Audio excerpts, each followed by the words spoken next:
Assalamualaikum warahmatullahi wabarakatuh. Perkenalkan, nama saya Selvi Kurnia Putri dengan NIM 25281.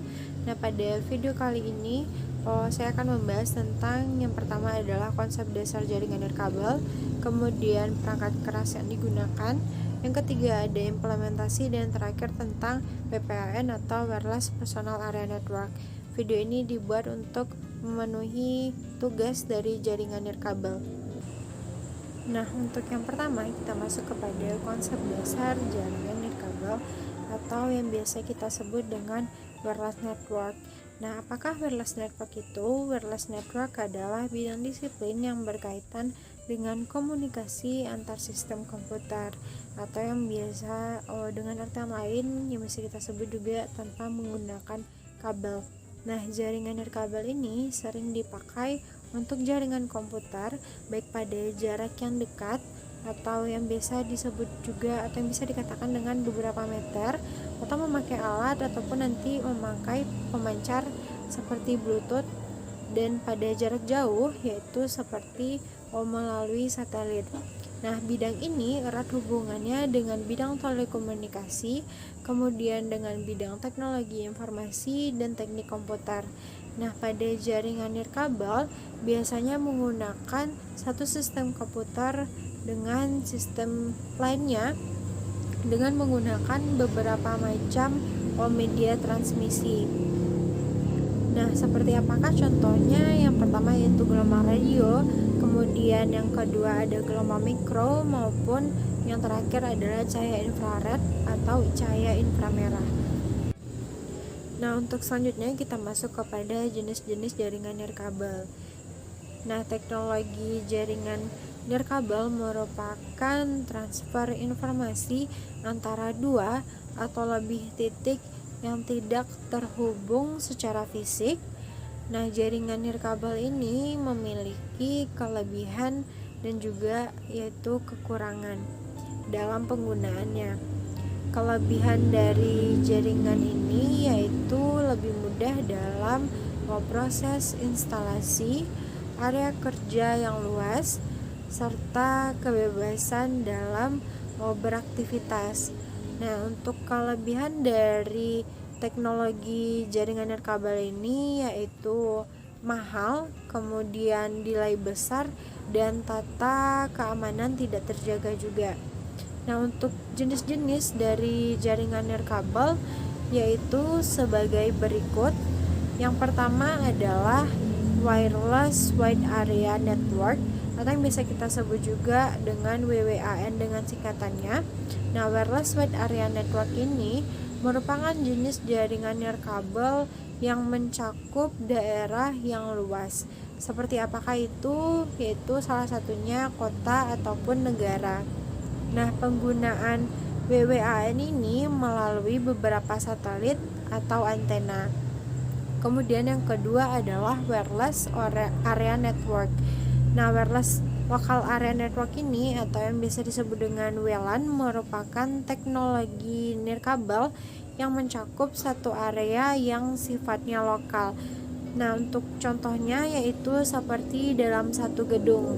Dan yang terakhir adalah Wireless Personal Area Network atau disingkat dengan WPAN. Nah, Wireless Personal Area Network ini merupakan teknologi jaringan nirkabel yang hanya dapat menjangkau area yang dekat. Nah, untuk contohnya yaitu seperti Bluetooth dan infrared. Nah, untuk selanjutnya yaitu keamanan jaringan nirkabel. Ada beberapa langkah sederhana yang dapat dijalankan untuk mengamankan jaringan nirkabel, yaitu yang pertama kita bisa mengubah sistem ID atau identitas. Nah, biasanya suatu layanan nirkabel yang dilengkapi dengan suatu standar pengamanan identitas atau yang sering juga kita sebut dengan SSID atau Service Set Identifier atau ESSID atau Service Set Identifier. Nah, sangat mudah bagi seorang hacker nantinya untuk mencari tahu identitas atau default dari suatu layanan atau jaringan. Nah, jadi sebaiknya kamu segera mengubahnya menjadi suatu identitas identitas yang unik atau yang tidak mudah ditebak oleh orang lain. Yang kedua yaitu memastikan identitas pemancar dengan mengumumkan kepada khalayak umum bahwa Anda memiliki suatu jaringan nirkabel. Akan membuat para hacker penasaran untuk membobol jaringan nirkabel kamu. Nah, untuk mempunyai satu jaringan nirkabel bukan berarti kamu harus memberitahukan kepada semua orang. Periksalah secara manual perangkat kamu atau perangkat keras yang kamu pakai untuk jaringan nirkabel tersebut. Dan juga pelajarilah bagaimana cara mematikan nya nanti. Kemudian untuk selanjutnya adalah sediakan enkripsi WEP atau Word Equivalent Privacy dan WPA atau Wi-Fi Protect Access. Dapat mengenkripsi data kamu sehingga hanya penerima saja yang diharapkan dapat membaca data tersebut. Nah, untuk WEP atau Word Equivalent Privacy mempunyai banyak kelemahan juga yang dapat membuatnya mudah disusupi nantinya. Kunci 128 bit hanya mempunyai tingkat pencapaian yang relatif rendah tanpa peningkatan keamanan yang signifikan. Nah, sedangkan untuk 40 bit atau 64 bit pada beberapa perlengkapan lainnya mempunyai enkripsi yang sama baiknya dengan cara pengamanan yang standar. Pasti tetap akan mudah bagi seorang hacker untuk menyusup. Namun dengan cara enkripsi ini pastilah akan membuat jaringan kamu lebih aman daripada hacker. Nah, jika memungkinkan juga ada baiknya kamu menggunakan enkripsi WPA atau peralatan yang lebih tua dapat di-upgrade terlebih dahulu agar kompatibel dengan WPA. Nah, WPA dapat sangat menjanjikan dalam menjamin keamanan jaringan nirkabel kamu nantinya. Namun, kamu juga masih tetap dapat dikalahkan oleh serangan DOS, yaitu Denial of Service. Nah, langkah yang keempat adalah membatasi dari penggunaan trafik yang tidak perlu banyak router jaringan kabel maupun nirkabel yang dilengkapi dengan wireless. Bukan bermaksud untuk mengedepankan firewalls, namun firewalls telah membantu dalam pertahanan keamanan jaringan. Bacalah terlebih dahulu petunjuk manual dari perangkat keras kamu dan pelajari jugalah cara pengaturan konfigurasi router kamu sehingga hanya trafik yang sudah seizin kamu saja yang dapat dijalankan. Kemudian untuk langkah selanjutnya adalah ubahlah kata sandi atau default administrator milik kamu. Nah, hal ini juga baik untuk semua penggunaan perangkat keras maupun perangkat lunak. Nah, kata sandi default sangat mudah disalahgunakan terutama oleh para hacker. Nah, oleh karena itu sebaiknya ubahlah kata sandi kamu untuk menghindari penggunaan kata dari hal-hal pribadi kamu yang mudah diketahui oleh orang lain. Nah, seperti apa contohnya? Seperti nama belakang, tanggal lahir, dan sebagainya. Dan untuk langkah selanjutnya yaitu kunci dan lindungilah komputer kamu. Nah, hal ini merupakan cara pengamanan terakhir untuk komputer kamu. Gunakanlah firewall, perangkat lunak, antivirus, dan zone alarm dan lainnya juga. Nah, untuk setidaknya setiap 1 minggu perbaruilah antivirus yang kamu pakai. Nah, untuk selanjutnya kita masuk kepada keunggulan penggunaan jaringan nirkabel atau wireless. Untuk kemudahan kerja menggunakan jaringan nirkabel membuat orang mulai berpaling ke arah ini yang sering kita kenal dengan jaringan nirkabel atau wireless, atau yang lebih akrab disebut juga dengan Wi-Fi. Nah, mengapa banyak orang menggunakan hal tersebut? Hal ini disebabkan oleh banyaknya kemudahan, diantaranya adalah sebagai berikut. Untuk yang pertama yaitu kebebasan beraktivitas. Jika kamu bekerja dalam sebuah jaringan nirkabel, maka bisa bekerja di lokasi manapun yang kamu kehendaki atau yang kamu mau. Jadi kamu tidak terpancang di satu titik saja. Nah, untuk kebebasan penggunaan komputer ini seperti halnya ketika kamu menggunakan telepon genggam yang bisa digunakan di mana saja. Kamu bisa bekerja di radius kemampuan jaringan tersebut secara bebas. Kemudian yang kedua adalah kemudahan proses instalasi. Selain kebebasan beraktivitas, kamu juga tidak memerlukan kabel untuk menghubungkan dua atau beberapa komputer. Maka dengan demikian, pekerjaan instalasi pun menjadi lebih ringan karena tidak perlu mengulur kabel yang membuat lubang di tembok ataupun nantinya memanjat bangunan. Dan untuk yang ketiga adalah area kerjanya yang luas. Diakui atau tidak, jaringan menggunakan kabel masih memiliki keterbatasan, terutama jika kamu ingin bekerja di luar ruangan. Kenapa? Karena tentu saja kabel-kabel tidak bisa menjelajah wilayah tersebut. Berbeda dengan jaringan kabel yang tidak perlu menggunakan kabel. Kamu bisa dapat bekerja lebih leluasa hingga keluar ruangan sebatas radius kemampuan nirkabel tersebut. Dan kita masuk kepada kekurangan jaringan nirkabel atau wireless. Walaupun jaringan nirkabel ini menawarkan berbagai kemudahan dalam penggunaannya, tapi ada beberapa juga kendala yang akan ditemui dalam penggunaan jaringan tersebut. Apa saja? Yaitu mari kita bahas. Yang pertama adalah gangguan gelombang jaringan dalam jaringan nirkabel. Data antara komputer dikirim menggunakan gelombang radio. Karena itu, gelombang radio lainnya bisa mengganggu lalu lintas dari gelombang radio jaringan nirkabel tersebut. Nah, untuk contohnya seperti apa? Misalnya adalah gelombang microwave ataupun nantinya gelombang telepon nirkabel. Yang kedua adalah gangguan keamanan. Kejahatan bisa terjadi di mana saja, termasuk juga di halaman rumah atau kantor kamu dengan memanfaatkan jaringan nirkabel tersebut. Terlebih lagi jika kamu tidak mengatur keamanan jaringan nirkabel dengan tepat. Untuk itu perlu dilakukan pengaturan dan pengamanan yang memadai pada jaringan nirkabel yang kamu miliki. Nah, untuk yang ketiga adalah konfigurasi yang lebih rumit.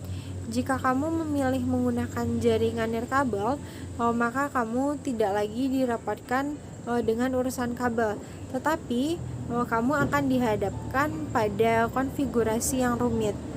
Nah, untuk itu kamu bisa gunakan panduan yang tepat dalam melakukan konfigurasi jaringan nirkabel tersebut. Untuk materi selanjutnya yaitu tentang jenis-jenis jaringan nirkabel. Untuk membangun jaringan dengan koneksi nirkabel, setiap komputer yang hendak terhubung haruslah memiliki adapter jaringan nirkabel. Dalam jaringan nirkabel, komputer-komputer yaitu saling terhubung dengan cara mengirimkan gelombang radio menggunakan transceiver. Nah, berikut adalah perangkat atau komponen-komponen jaringan nirkabel yang akan saya jelaskan satu persatu. Nah, untuk yang pertama kita akan membahas tentang transceiver nirkabel. Transceiver merupakan kependekan dari transmitter dan receiver. Nah, perangkat transceiver memang terdiri atas dua alat tersebut, alat pengiriman atau yang biasa disebut juga transmitter, dan alat penerima atau yang disebut juga dengan receiver. Kemudian ada yang kedua yaitu nirkabel. NIC adalah singkatan dari Network Interface Card. Untuk membuat jaringan nirkabel, NIC yang dibutuhkan tentu saja NIC nirkabel. NIC merupakan perangkat keras yang menjadi antarmuka komputer dengan jaringan. Dan untuk yang ketiga yaitu adalah access point. Access point nirkabel berguna sebagai base station pada jaringan nirkabel. Base station ini adalah perangkat keras yang berfungsi sebagai antarmuka atau interface perangkat nirkabel dengan jaringan berkabel. Access point dapat juga dipakai untuk memberikan fasilitas perluasan jaringan nirkabel. Dan yang keempat yaitu adalah router. Router merupakan perangkat keras jaringan komputer yang dapat digunakan untuk menghubungkan beberapa jaringan yang sama atau berbeda. Router adalah sebuah alat untuk mengirimkan paket data melalui jaringan atau internet untuk dapat menuju tujuannya. Proses tersebut dinamakan dengan routing. Dan yang kelima itu adalah repeater. Repeater adalah peranti yang fungsinya menerima sinyal di mana kemudian mentransmisikan ulang sinyal tersebut untuk mencapai daya jangkau yang semakin luas. Dan yang keenam itu adalah bridge. Definisi bridge atau dalam bahasa Indonesianya itu adalah jembatan, adalah peranti yang dapat menghubungkan dua jaringan baik yang menggunakan protokol lapisan data link yang sama ataupun protokol yang berbeda. Lapisan data link merupakan lapisan kedua pada model referensi OSI. Dan yang ketujuh itu adalah antena. Antena merupakan komponen yang penting nirkabel antena pada MAN. Contohnya adalah nirkabel berbeda dengan jenis antena pada umumnya. Antena untuk MAN adalah nirkabel menggunakan jenis antena yang disebut dengan reseksional atau terarah. Yang selanjutnya adalah implementasi jaringan nirkabel. WiFi contoh implementasi jaringan wireless yang pertama adalah WiFi. Dilansir dari Cisco, WiFi adalah teknologi nirkabel yang memungkinkan perangkat seperti komputer, kemudian laptop, ada ponsel juga, kemudian ada kamera dan lainnya untuk berinteraksi dengan internet tanpa harus memerlukan kabel. Nah, yang kedua contoh implementasinya adalah tethering. Nah, untuk fitur berbagi koneksi internet antara perangkat mobile dengan perangkat lain disebut juga dengan tethering. Nah, tethering adalah contoh implementasi jaringan wireless.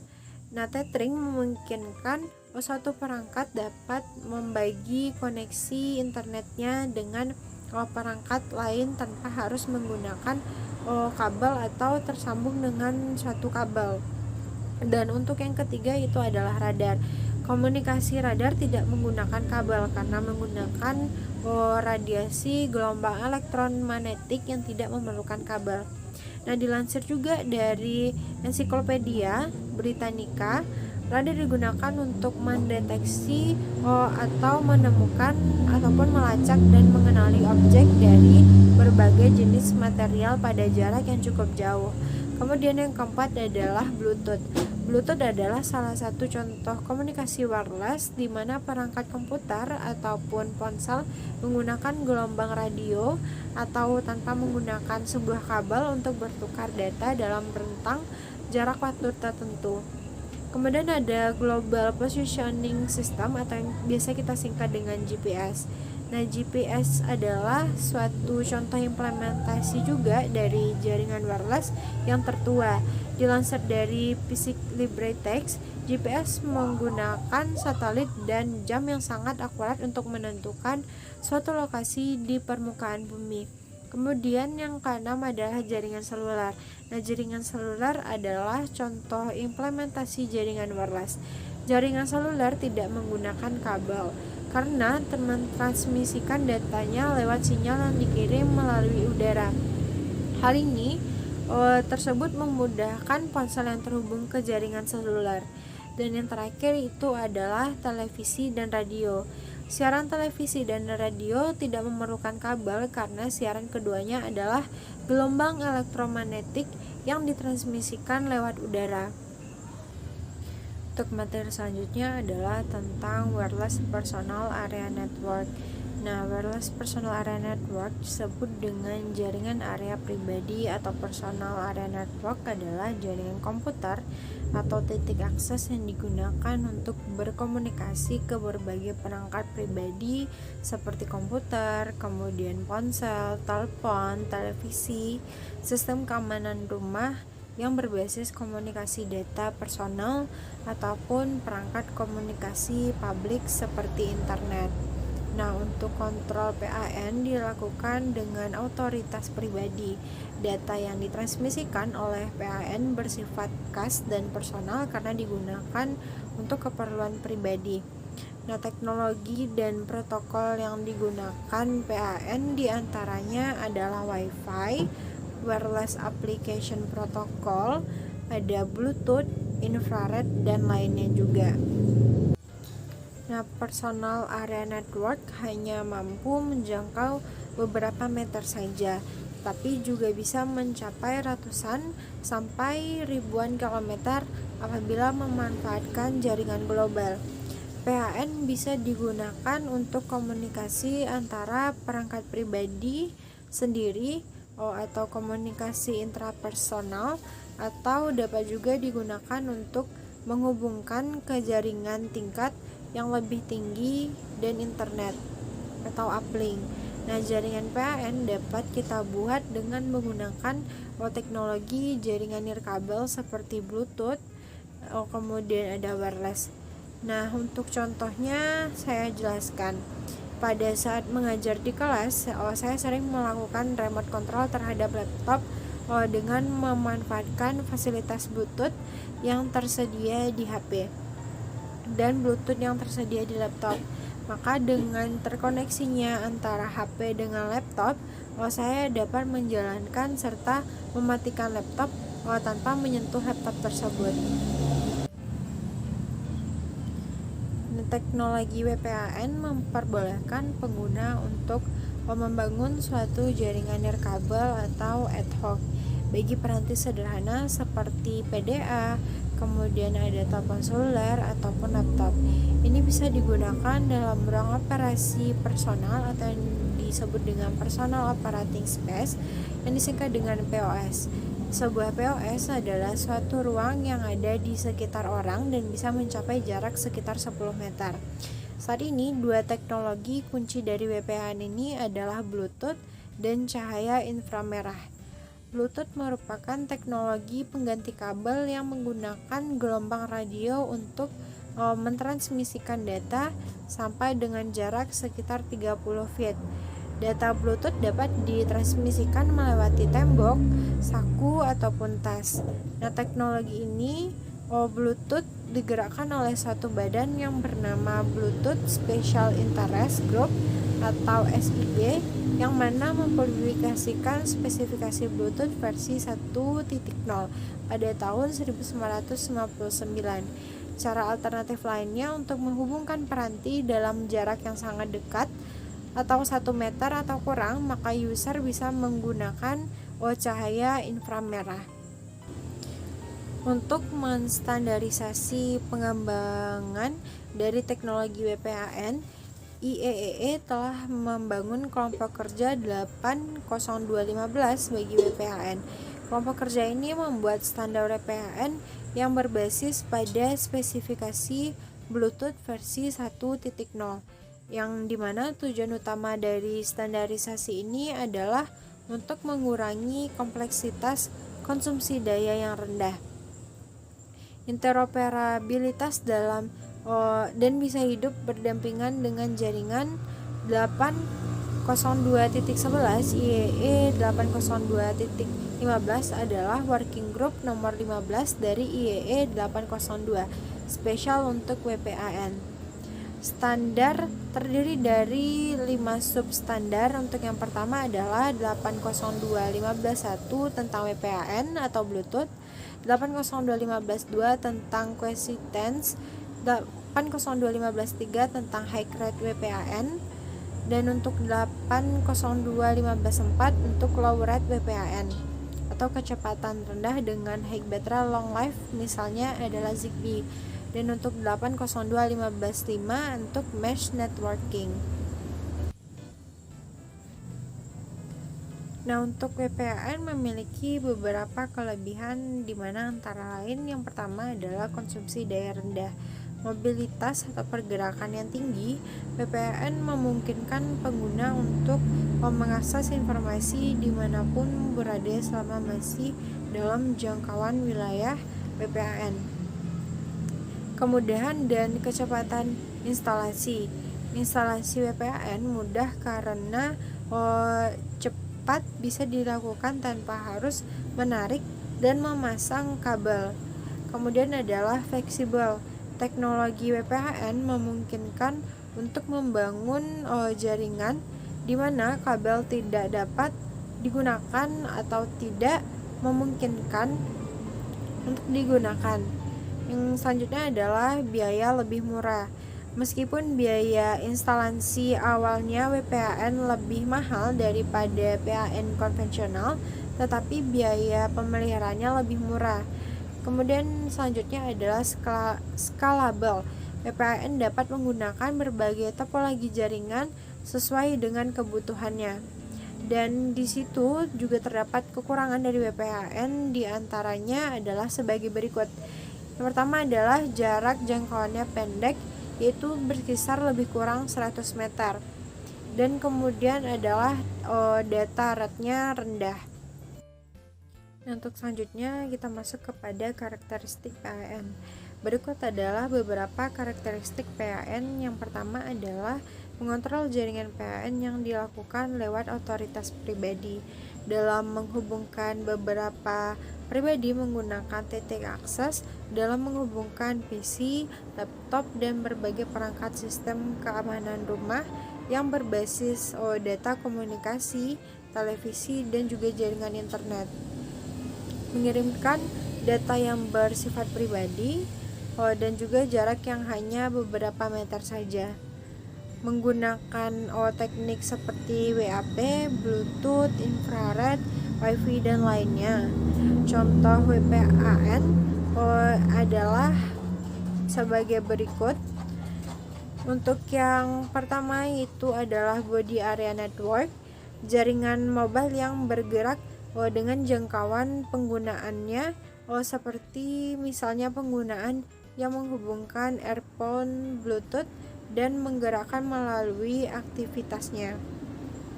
Kemudian ada offline network, setiap perangkat akan terhubung lewat Bluetooth atau Wi-Fi, yakni printer, speaker, keyboard, mouse tanpa menggunakan internet, sehingga jaringan komunikasi terbentuk antar perangkat di ruangan kecil seperti misalnya kamar ataupun rumah. Nah, untuk selanjutnya itu adalah home office. Home office merupakan PAN yang digunakan untuk memisahkan jaringan yang digunakan pengguna lainnya. Jaringan ini berlaku pada bagian yang terpisah dengan perangkat lain yang saling terkoneksi pada tujuan pekerjaan. Prinsip kerja dari jaringan personal area network adalah komputer server merupakan komputer yang memiliki berbagai informasi yang dibutuhkan klien. Nah, untuk komputer klien yang mengambil dan mengakses informasi pada komputer server secara bersamaan. Paket data dan terhitung info yang diminta oleh komputer atau klien atau user yang ditransmisikan oleh komputer server yang berperan sebagai transmitter melalui kabel jaringan ataupun sarana konektivitas wireless. Paket data atau info yang dikirimkan oleh server sesudah itu akan melalui beberapa perangkat keras jaringan layaknya switch dan terhitung bridge yang akan membagi paket-paket data selanjutnya sesuai dengan jalur yang udah dibuat. Setelah paket data dan info terpecah dan transmisikan, maka komputer user atau klien yang pada awalannya melakukan request akan berperan sebagai receiver yang siap menerima info dan terhitung paket data yang dikirimkan oleh server. Nah, dalam proses transfer dan terhitung transmisi datanya, sebuah info atau paket data akan melalui layar atau susunan spesifik untuk dapat didefinisikan dan terhitung ditransmisikan ke tiap-tiap perangkat jaringan. Komputer server maupun komputer klien yang saling terhubung di dalam jaringan LAN akan memfungsikan protokol-protokol jaringan tertentu agar dapat saling terhubung dan saling berkomunikasi layaknya protokol TCP atau IP. LAN terhitung dapat dimanfaatkan untuk mentransmisikan jaringan internet, baik itu secara nirkabel ataupun memfungsikan kabel. Prinsipnya hanya dengan memfungsikan access point ataupun router yang udah terkoneksi dengan jaringan internet. Dan selanjutnya adalah menghubungkan beberapa komputer user dengan access point atau router yang sudah memiliki akses internet, dan semua komputer yang tersambung di dalam jaringan LAN selanjutnya dapat melakukan akses di dalam jaringan internet. Dan untuk pelindungan mobil di atas atap mobil, setelah menyadari secara garis besar mengenai apa itu jaringan LAN, maka kami akan membahas mengenai prinsip kerja yang berasal dari jaringan LAN.